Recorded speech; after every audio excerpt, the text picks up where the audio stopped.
Всем доброй ночи. Итак, друзья мои, перед вами известный, знаменитый оберег Востока. Глаз Фатимы. А намного позже назвали этот оберег Назар Бончук,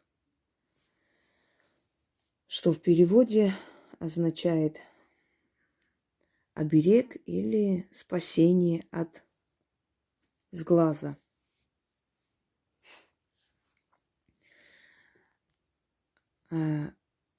Назар – это древнеперсидское имя.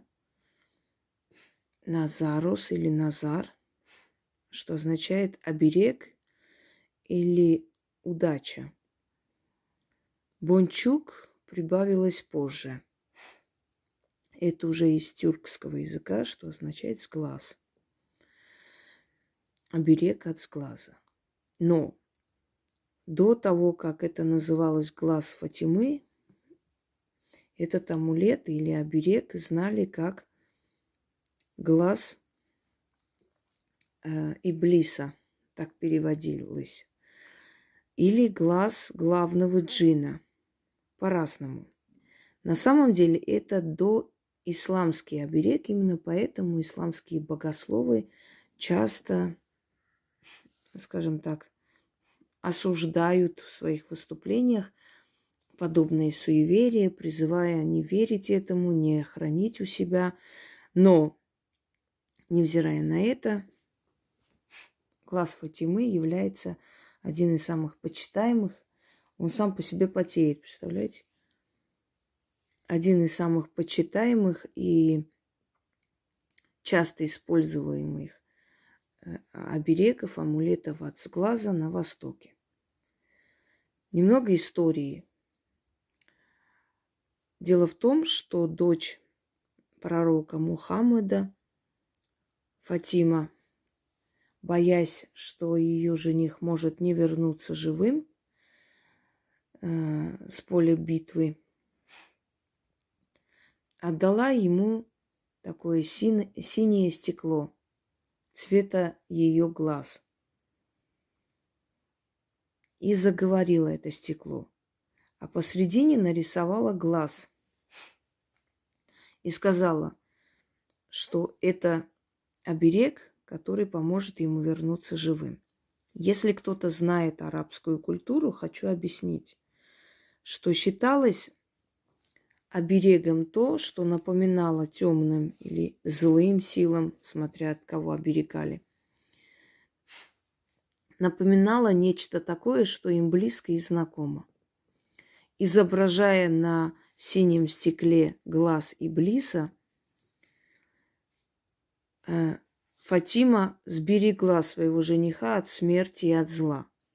То есть Иблис, увидев этот глаз, понял, что он свой, либо его трогать нельзя, на нем есть оберег.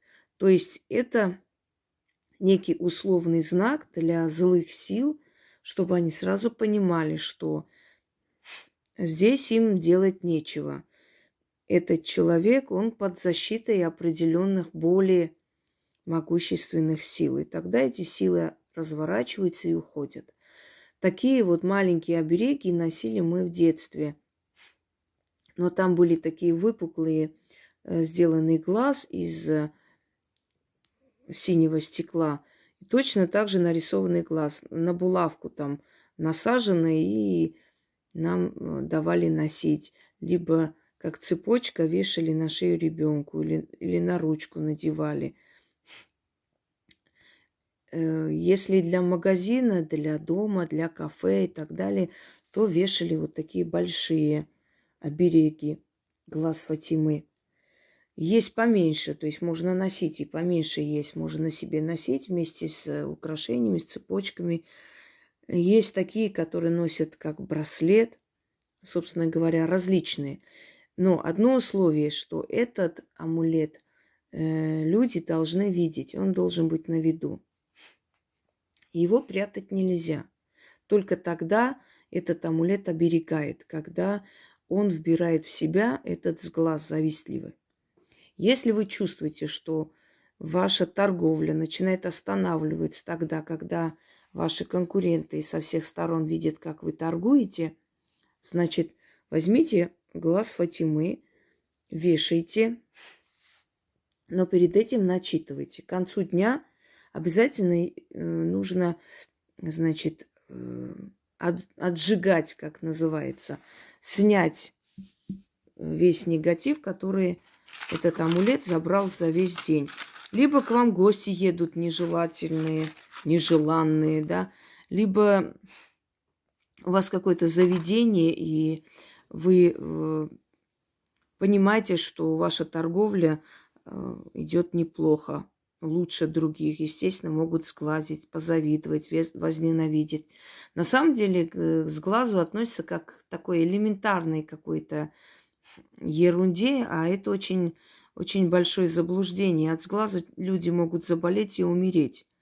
До такой степени это, знаете, такой посыл. Я уже об этом рассказывала как-то, что мама моя купила такие интересные светильники, которые при зажигании было ощущение, как будто свеча горит, вот черные свечи. И лампочки были специальные, они вот так вот красиво горели. Но это декоративные больше. И пришла к нам одна наша родственница, которая похвалила и перехвалила эти светильники. Ой, какая красота. Ой, а наша сноха вот деньги тратит, да не видит ничего умного, хорошего. Могла бы вот такие красивые вещи домой купить. Ой, надо ей тоже говорить, надо ее образумить. Ой-ой-ой. Вышла, и эти светильники прям вот так вот, без никого, без никаких причин упали и разбились. Вот такое может быть. Можешь ты в шубе пройтись, например, красиво одета, выйти из дома, пройтись и споткнуться, и упасть, и чуть ли не разбить лицо, только потому, что соседние бабушки из этих своих окон, да, смотрят на тебя и, видать, что-то желают или внутри все кипит. Так что мы живем в таком мире, где защита от сглаза очень даже нужна. Ребенок учится хорошо, получает там всякие грамоты, благодарности. Через некоторое время ребенок начинает болеть. Ваш новорожденный ребенок может быть такой пухленький, интересный, красивый, хороший, болтливый, общительный. Но вы приходите домой, ребенок капризничает, значит, не может спать, у него начинается боли в животе, у него начинается головная боль, температура повышается и так далее. Это все сглаз. Вот хочу вам дать некий оберег от сглаза. Начитывайте 3 раза на этот оберег и вешайте перед приходом гостей нежелательных или там, где вы работаете, каждый раз вешайте. После рабочего дня сверху очищайте огнем и на следующий день вновь активизируйте и вешайте.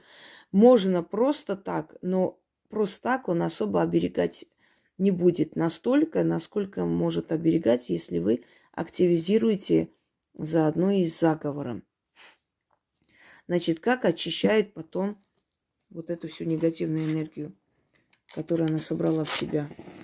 Вот таким вот образом проносите и говорите: гори в огне всякая чернота, злоба, сглаз, зависть и все, что ты в себя вобрала от людей. Вот так вот. Несколько раз вы просто отжигаете вот эту поверхностную энергию, которую она впирает в себя. Что делать, если глаз Фатимы лопается? Это значит перенасыщенность ненависти, зависти вокруг вас. Делайте чистки почаще, значит. А этот амулет выкидывайте, потому что потресканный или тем более как бы разбитый амулет, он опасен, он не нужен. Теперь, почему называется глаз Фатимы? Поскольку исламские богословы были против этого, но этот глаз Фатимы носили как султанши, так и обычные крестьянки, то есть никак невозможно искоренить у народа то, во что он верит, то пришлось немного переделать под исламскую традицию, чтобы особо богословы не сердились. И сказали, что это не глаз Иблиса, а поскольку Фатима подарила своему жениху, то, значит, она просто подарила как знак своей любви и с намеком на то, что я слежу за тобой, я всегда с тобой, и моя защита, моя молитва будут тебя сопровождать.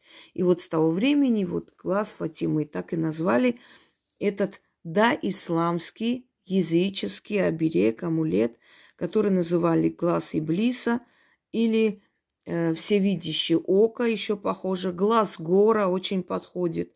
Кстати говоря, тоже египетский, да, символ всевидящего ока.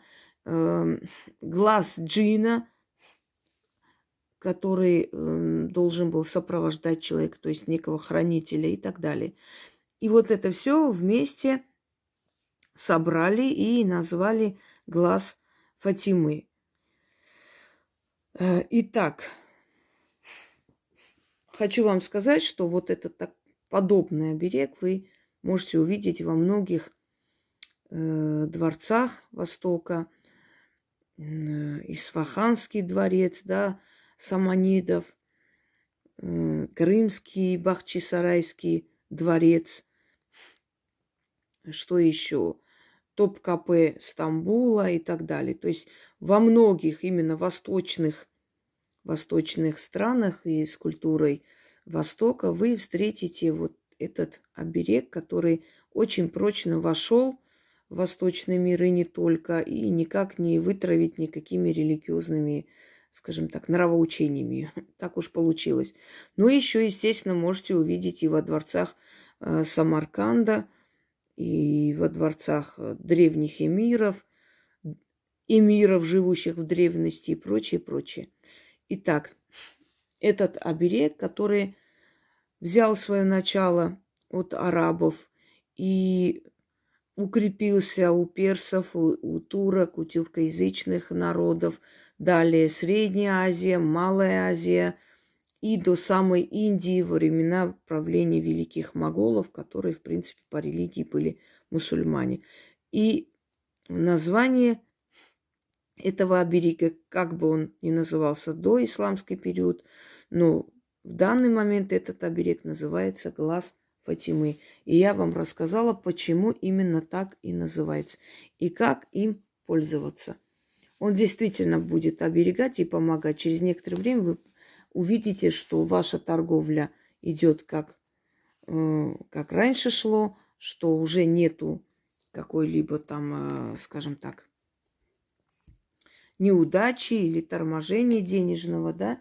Вы увидите, что люди, которые вам неприятны, начнут вас обходить стороной, да и вообще и самочувствие улучшится, и ребенок перестанет капризничать, и меньше будет всяких трудностей, и неудач и непредвиденных расходов, потому как этот оберег начнет отражать и посылать обратно вот эти посылы.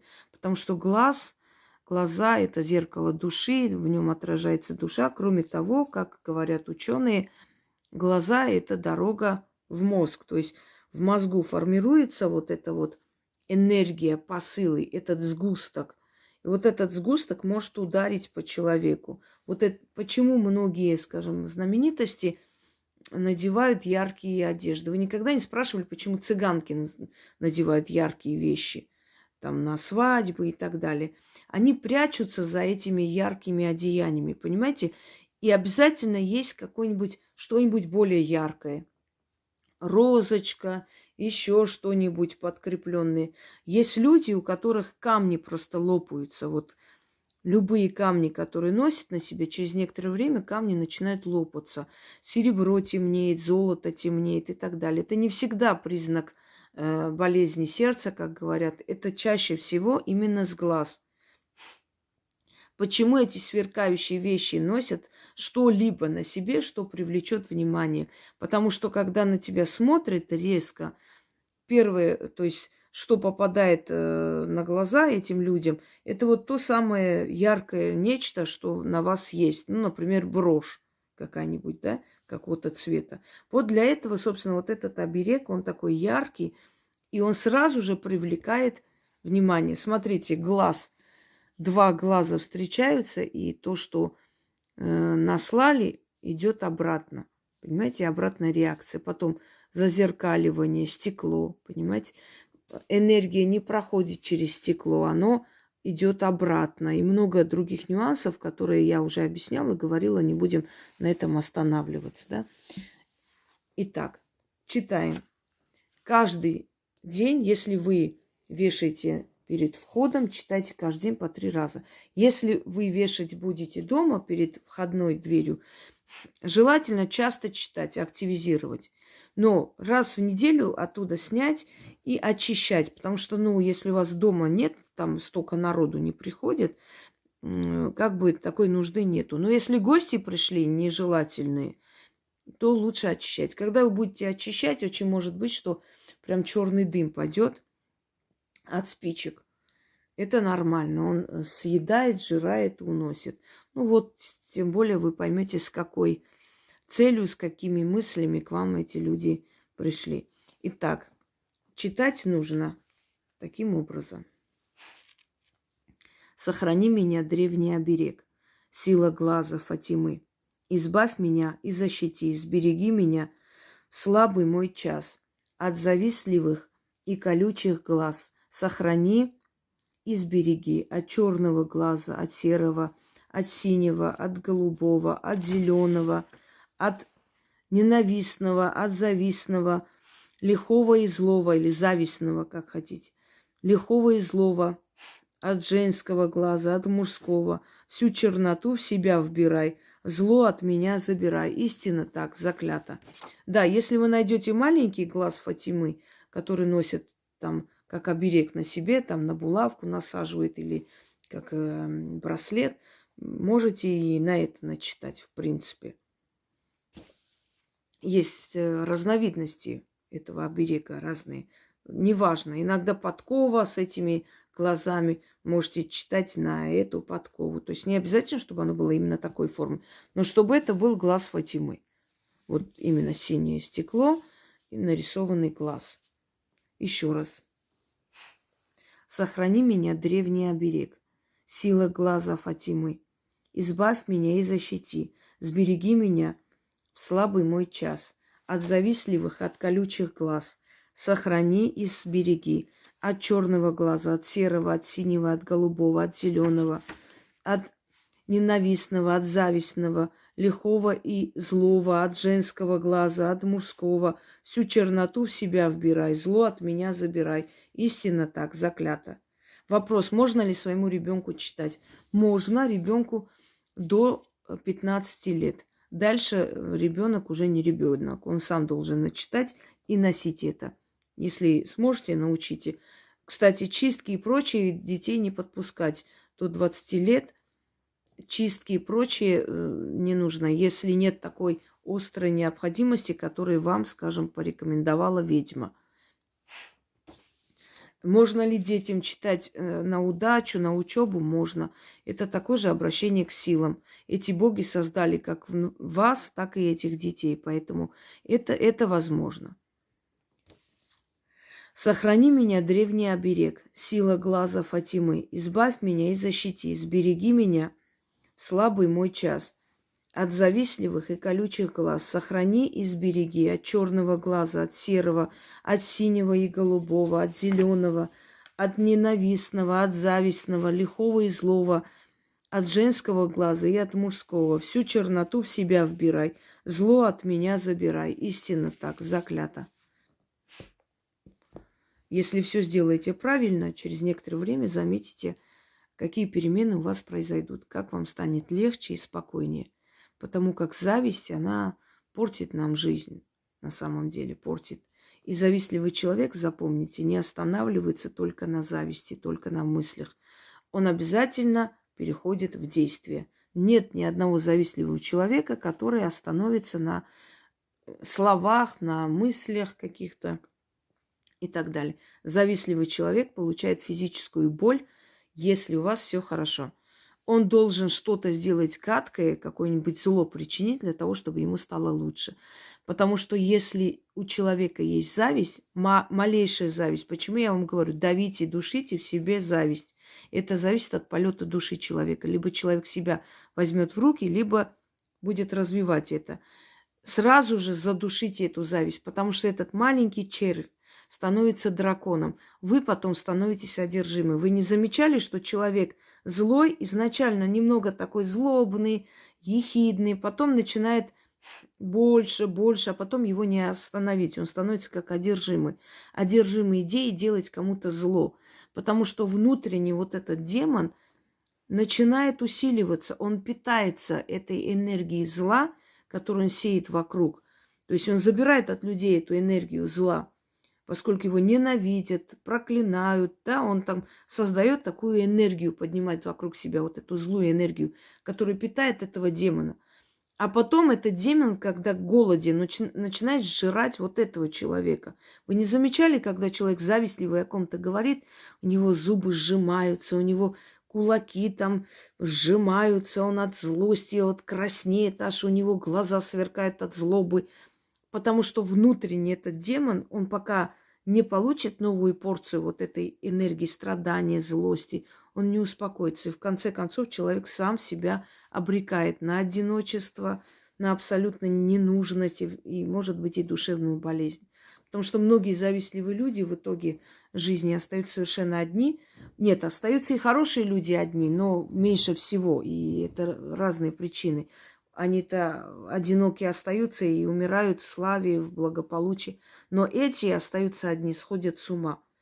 Просто сходят с ума. Вот, например, недавно показывали там передачу, где оставшаяся одна, вот бабка, настолько уже крыша едет, что она начала просто палить людей, вот сжигать в селе дома. Не так посмотрели, водку не дали бесплатно, там пиво не налили, и она начинает... И у нее глаза злобные, вот видно, что внутри нее уже кто-то живет.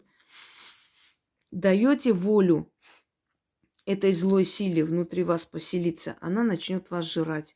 Так что зависть нужно останавливать, и относиться к этому нужно серьезно. И я вам еще раз повторяюсь, завистливый человек не останавливается только на том, что вот твое кафе так хорошо прям процветает, люди идут, так все красиво, и такие деньги ты зарабатываешь. Как это дается, никому не интересно. Главное, что они видят уже результат, да?